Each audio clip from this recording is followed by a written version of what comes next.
Hey, comment vous allez les frères? J'espère que vous allez bien. Ici Herman Ivoire USC, votre humble serviteur.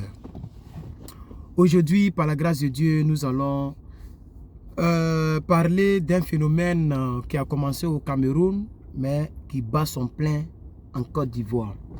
Ce que je vais faire, je vais vous faire passer l'élément. Je vais vous faire passer l'élément rapidement.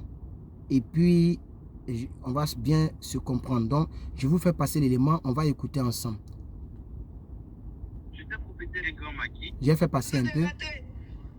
Mars dernier, Ouedraogo, une grande tristesse. Lui dont le meilleur ami a tenté d'éliminer. Voilà. J'étais propriétaire d'un grand maquis. Il y avait un ami aussi qui avait un maquis non loin de moi. Qui ne m'a... Désolé, donnez-moi un instant. Il y avait un ami aussi qui avait un maquis non loin de moi, qui ne marchait pas comme le mien. Et voilà, je me collais chaque jour à lui sans savoir que ce monsieur était jaloux de moi. Le matin, j'étais avec lui, mais jusqu'à midi 13h, je me sentais bien.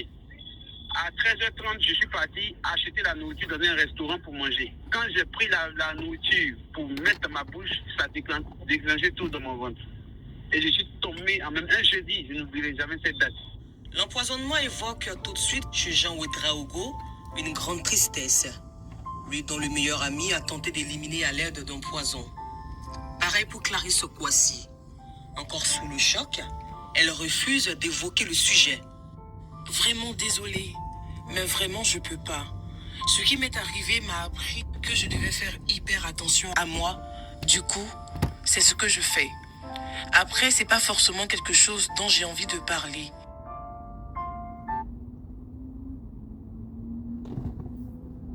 Qu'est-ce qu'il y a?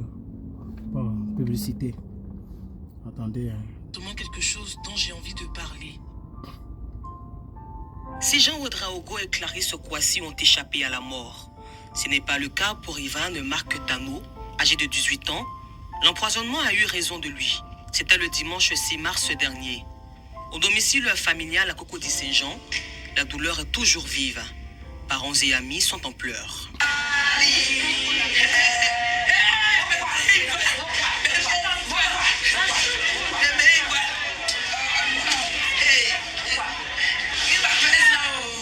On m'appelle à 20h, on dit ça va pas chez Ivan. Il dit, ah Ivan a quoi? Il dit, j'ai pris l'enfant là, il est venu trouver l'enfant en train de baver, il vomit le sang, il bave, toute sa langue là en train de rater. Ils ne sont pas à l'hôpital. Le degré de poison est fort dans le corps de l'enfant là.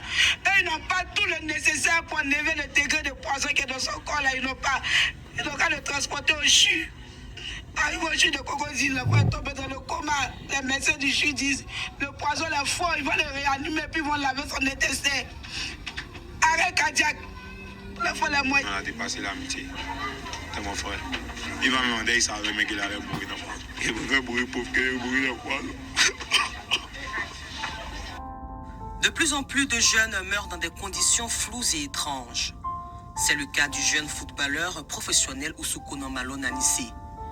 Venu passer les vacances auprès de sa famille, il est décédé le dimanche 3 janvier. Face à la recrudescence de cas d'empoisonnement en Côte d'Ivoire, existe-t-il des remèdes pour la guérison? Pour répondre à cette problématique, direction la commune d'Adjamé, chez des marchands de médicaments contre le poison, communément appelés antipoison. Aboulaye Adamou en vend depuis 12 ans. Il en a fait sa spécialité. Les médicaments là, il y a trois façons. Il y en a aussi on prend pour se laver avec. Il y en a aussi on prend pour mettre dans bouillie, baga pour boire. Il y en a aussi on prend pour mettre dans le feu pour faire au souna. Comme actuellement, il y a beaucoup de victimes de poison. C'est pour cela que je suis venu payer les médicaments pour me protéger. À l'instar d'Abdoulaye Adamou, maître Seydro Okoya est tradipraticien et guérisseur dans la commune d'Abobo. Il assure guérir les cas d'empoisonnement. Ça dépend de combien de temps il a été empoisonné. Et ça dépend de quel type de poison. Quelqu'un qui sent ces genres de symptômes d'abord. Quel genre de symptômes? Par exemple, des vomissements, l'écoulement de la salive qui est anormal et qui n'a pas la couleur normale, et une personne qui bave, qui sent la chaleur atroce dans son corps, des brûlures, doit faire recours directement au charbon, le charbon de bois. Doit beaucoup manger. Et il y a aussi la plante là, du Véronia. C'est une plante amère. Bien. Donc, la vidéo continue encore, mais bon, comme je n'ai pas le temps de faire écouter toute cette vidéo, c'est triste pour mes frères africains, c'est triste pour cette nouvelle tendance qui sévit donc en Côte d'Ivoire. En Côte d'Ivoire. Ça a commencé dans notre pays voisin, le Cameroun, et c'est terminé en Côte d'Ivoire. Là où je vous parle, vous voyez que vous avez entendu des gens qui vont donc au marché pour se procurer donc des médicaments parce que la société abidjanaise est remplie de poison. C'était en politique que le poison était, disait-on, disait-il. Les gens disaient que donc Ahmed Bakayoko a été empoisonné, n'est-ce pas? Le premier ministre d'alors. Et puis il y a un colonel de l'armée aussi qui a été empoisonné. Voilà, et donc c'était, il y a même un homme politique qu'on appelle la fiole. Tellement qu'on disait que c'est lui qui a empoisonné. Maintenant, c'est rentré dans la société. Les frères, vous avez vu Petit Yann, on dit sa langue rentrait, tellement il bavait, la langue là rentrait à l'intérieur de lui, la langue. La langue là rentrait, il avalait sa langue parce qu'il bavait trop. Le taux, le degré, c'est-à-dire, il a carrément bu 1 litre la personne l'a beaucoup empoisonné parce que ça dépend du taux du poison dans le sang. Donc lui, on ne pouvait vraiment rien faire pour lui. Vous comprenez? Donc, chers frères et sœurs, je voudrais vous encourager à faire attention à vous, à tous les Ivoiriens qui vivent en Côte d'Ivoire, à Abidjan. Le poison sévit. Et c'est vrai, je suis beaucoup fatigué corporellement. Sinon, je pouvais faire cette vidéo sous d'autres dimensions pour dire que pourquoi, par exemple, nous les Africains, nous avons toujours cette négativité en nous. Pourquoi nous les Africains, nous avons toujours cette manière de mettre fin à la vie d'autrui. Pourquoi? Vous avez vu qu'au Cameroun, ça a battu son plein. Des gens quittent aux États-Unis pour aller en vacances, on les empoisonne. Aujourd'hui, c'est la Côte d'Ivoire qui suit. Vous voyez? Donc, par exemple, quand on dit le Cameroun ou la Côte d'Ivoire, on n'est pas contre le pays en tant que tel. Nous sommes contre l'action qui se déroule dans le pays. Sinon que normalement, je pouvais aussi fermer ma bouche si j'étais contre le Cameroun, comme les gens le disent. Mais j'ai fait ma sortie. Donc moi, je devais faire la sortie depuis hier, mais comme j'ai travaillé, j'étais tellement fatigué. J'ai fini à 20 h et je ne pouvais même pas faire de vidéo. La vidéo que je vous ai partagée hier, c'est une vidéo que j'ai faite avant-hier. Normalement, je pense que plusieurs le font, ils font les vidéos à l'avance. Et ça y est en ligne. Comme ça, le jour qu'il se sent fatigué, il balance seulement celle qu'il a déjà fait. Donc, normalement, tu peux faire 10 vidéos et puis les mettre au frais. Tu vois un peu, non? Mais ça demande beaucoup de travail. Ça demande beaucoup de... Vous voyez, et nous, on n'a pas le temps. Donc, on fait les vidéos le jour au jour, selon que nous avons le temps. Aujourd'hui, samedi, j'ai fini mon direct sur ma page Facebook. Et donc, j'ai décidé de préarrêter cette vidéo que je vais peut-être balancer. Il est déjà 13 h passé. Donc, peut-être que je vais balancer ça demain. Ou bien même peut-être aujourd'hui, pour ne pas laisser à 13 h, je ne sais pas quelle heure il fait là-bas, le temps de mettre ça en ligne, ça va prendre le temps. Donc, c'est pour ça que je ne vais pas la mettre en ligne. Vous comprenez un peu. Donc, chers frères et sœurs, j'aimerais dire, voici comment les gens sont méchants. Tu as ton maquis, l'autre a son maquis, tu es jaloux de lui, tu veux le tuer. Parce que son maquis marche un peu beaucoup que le tien. Tu veux mettre fin à sa vie. Ça n'a pas, c'est pas bien. Quelqu'un a voyagé. Comme toi, tu n'as pas voyagé, lorsque la personne vient dans son pays, tu veux le tuer. Quelqu'un est plus beau que toi, quelqu'un a une belle chérie que toi, tu veux mettre fin à la vie de la personne. C'est dommage pour nous les Africains. C'est dommage pour nous les Africains. C'est vraiment dommage pour nous les Africains. Parce qu'on dit l'Afrique est le berceau de l'humanité. Et c'est nous qui sommes encore dans les jalousies, les aigreurs, tellement que les gens ont cette vie. Quand nous, les cyberactivistes, nous parlons de quelqu'un, on dit tu es jaloux. Quand tu dis à la jeune génération, quand toi, tu t'en vas suivre Lolo Beauté, qu'est-ce que tu vas gagner comme conseil? On dit tu es jaloux de Lolo Beauté. Quand tu parles de ne suivez pas Makosso, ce n'est pas un pasteur, c'est un faux type. On dit tu es jaloux de Makosso. Quand tu dis par exemple, quand vous finissez de donner plusieurs milliers de partages à un individu qu'on appellerait Apuchou, qu'est-ce que vous gagnez? Qu'est-ce qu'il dit d'extraordinaire? On dit tu es jaloux. Vous comprenez un peu, non? Voilà. Parce que les gens eux-mêmes, ils ont la jalousie dans leur cœur. Et ça fait partie de leur vie. Donc lorsque quelqu'un dit une part de vérité, on dit tu es jaloux. Et c'est parce qu'eux, ils sont jaloux qu'ils ne peuvent pas atteindre ton niveau qu'ils essaient de t'empoisonner. Nous que vous traitez de jaloux là, nous on n'empoisonne pas les gens qu'on dénonce. On préfère les dénoncer que de les empoisonner. Maintenant, vous, quand vous êtes jaloux des gens, vous les empoisonnez. Vous comprenez un peu, non? Parce que vous ne pouvez pas faire comme lui ou mieux que lui. Vous les empoisonnez. Même si je ne peux pas avoir les vues que Makosso a, mais je peux quand même dénoncer que le fait d'insulter les gens en direct, de traiter les gens de maudits, de faire du n'importe quoi dans cette direct n'est pas digne d'un homme de Dieu. Oh, il s'est dit qu'il est homme de Dieu. Je peux quand même dénoncer ça, que de mettre fin à sa vie. Vous comprenez? Mais l'Africain, dans la masse populaire africaine, cette Afrique-là, cette population-là a dans son cœur l'aigreur, la jalousie, la sorcellerie pour mettre fin à la vie d'autrui.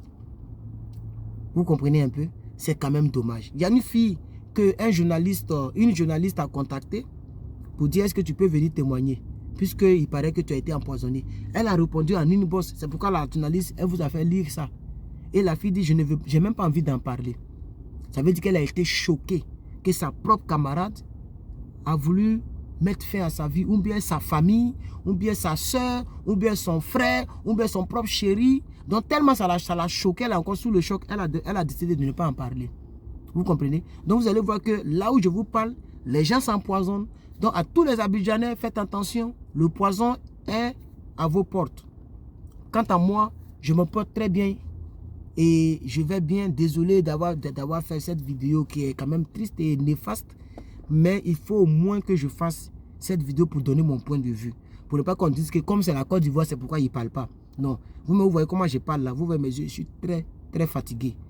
Si je savais, j'allais faire d'abord, j'allais préenregistrer d'abord la vidéo avant de faire le direct. Mais j'ai fini le direct qui a pris plus d'une heure, beaucoup. Et je suis venu maintenant ici, ça m'a encore beaucoup fatigué. Et je n'ai pas encore mangé, il faut que je cherche à manger. Donc sur ce, je vous remercie, cher Massailand. Aimons nos prochains, cher Massailand. Aimons nos prochains. Mettons Dieu dans tout ce que nous faisons. Ayons un cœur, nous ne sommes pas saints, mais ayons un cœur quand même blanc. Et puis souhaitons le bien d'autrui et Dieu va nous bénir en retour.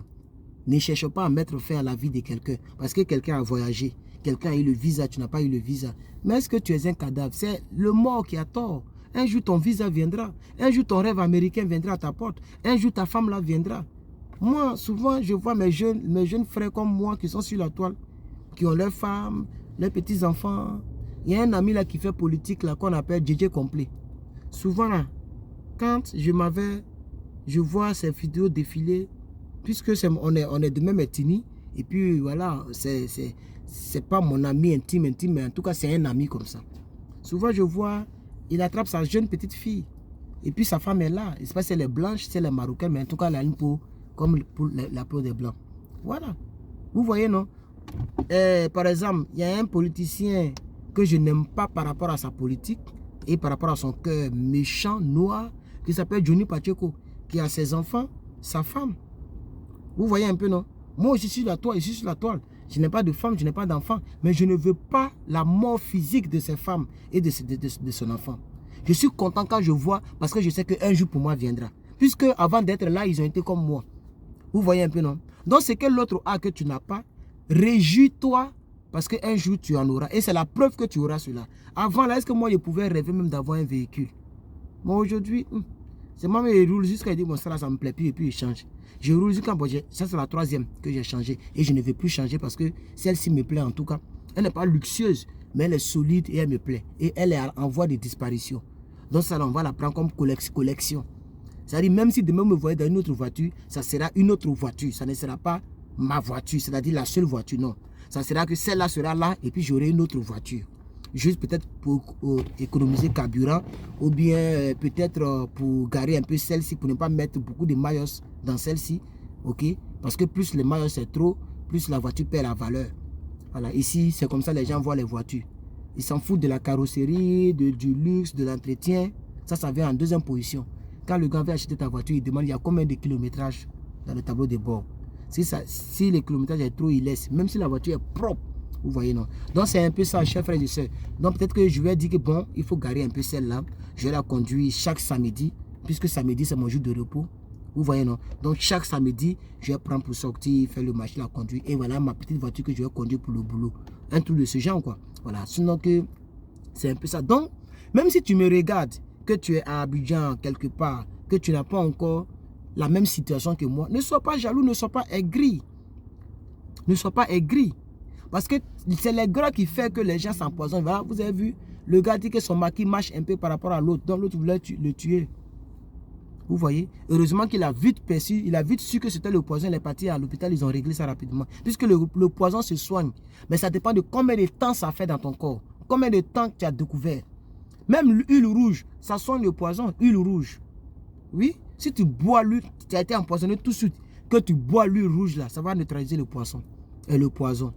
Vous voyez, il y a des écorces de bois, les choses, est-ce que les gens vendent maintenant? Voilà. Donc, chers frères et sœurs, comme je le dis, je suis beaucoup épuisé, je vais vous laisser. Vraiment, merci pour toutes les personnes qui vont mettre les pouces bleus. Je compte sur vous. Merci pour vos commentaires. Dites-moi en commentaire ce que vous pensez du sujet. Et de la prochaine vidéo, je vais continuer avec l'immigration. J'avais dit la fois dernière, je vais terminer avec ça, que le Real ID, ça permettait de sortir, de voyager. Non, j'ai lu voyager. Mais comme ça, je n'ai pas bien lu, je pensais que c'était entre pays et pays. En réalité, c'est voyager entre État et État. Tu vois un peu, non? Voilà, mais quand j'ai vu United States, traveling state by state, moi, chez moi, c'est voyager, quitter. Sinon, c'est toujours la même chose. C'est le même passeport que vous allez utiliser. Mais c'est pourquoi j'ai fait le poste et puis j'ai rectifié en même temps. Quand j'ai fait le poste, j'ai rectifié en même temps. Donc, vraiment, je suis désolé. Mais ne serait-ce que l'information reste en vigueur. Il y a une nouvelle ID qui sort qui s'appelle Real ID et qui te permettra de voyager d'État en État. Voilà, je pense que c'est comme ça. Donc si tu es parti, tu veux partir à Los Angeles, c'est pas un État. Los Angeles, c'est une ville. Tu veux partir à New York, tu auras besoin de ça. Même si tu as ce que j'ai là. Voilà, mais tu auras besoin de Real ID pour sortir de l'État. Voilà. C'est pourquoi les gens demandent une adresse. Les gens demandent beaucoup de choses pour être sûr que tu es vraiment un Californien. Pour être sûr que tu es vraiment un Californien. Et si tu vas à l'école, c'est facile. Tu envoies seulement quelque chose qui prouve que tu es dans l'école. Parce qu'à l'école, on vérifie tout ça. Voilà. Ou bien si tu as une facture de la maison, tu envoies. Mais il faut que la facture soit en ton nom. Si ce n'est pas en ton nom, tu vas envoyer rien pour que tu vis là. Voilà. Ou bien si tu as par exemple, les papiers de ton véhicule. Les gens prennent ça aussi. Parce qu'ils veulent une preuve que tu vis dans l'État. Tu vois, non? Or, tu ne peux pas avoir un véhicule avec la plaque californienne si tu ne vis pas en Californie. Vous voyez pourquoi? Parce que DMV va forcément vérifier ton identité avant de te donner sa plaque. Parce que tu peux quitter à New York. Tu as été un grand criminel. Tu vas te cacher si tu prends une plaque. Qu'est-ce qui prouve que tu vis ici? Tu vois un peu, non? On va te prendre une plaque, tu payes ici et puis tu t'es endormi à New York. Tu vois un peu, donc il veut savoir. Donc, on demande ça. On demande aussi des papiers concernant les papiers médicaux. Si tu as une assurance médicale, on demande ça aussi. Une assurance vie, tu peux prendre pour prouver. Donc, il y a des papiers qu'on te demande. Passeport, green card, tout ça, on demande ça. Voilà, on demande ça. Donc, c'est avec ça que je vais terminer. Merci beaucoup de... Vous voyez, je suis fatigué. Oh, je suis fatigué. Que Dieu vous bénisse. Que Dieu vous bénisse. Que Dieu vous bénisse. Vraiment, j'espère que je vais me remettre parce que mon corps me fait mal. Je suis fatigué. J'ai vraiment besoin d'un massage et j'ai vraiment besoin de me reposer. Merci beaucoup à tous. Que Dieu vous bénisse. Là, je vais rentrer. Hein, quand je dépose le chapeau comme ça, là, je vais rentrer pour me... Je voulais même aller me coiffer, mais je n'ai pas eu le temps. Prochainement. Donc, merci beaucoup. Portez-vous bien, chers frères et sœurs. Et à la prochaine. C'était Herman Ivaré. Yes, Herman est là.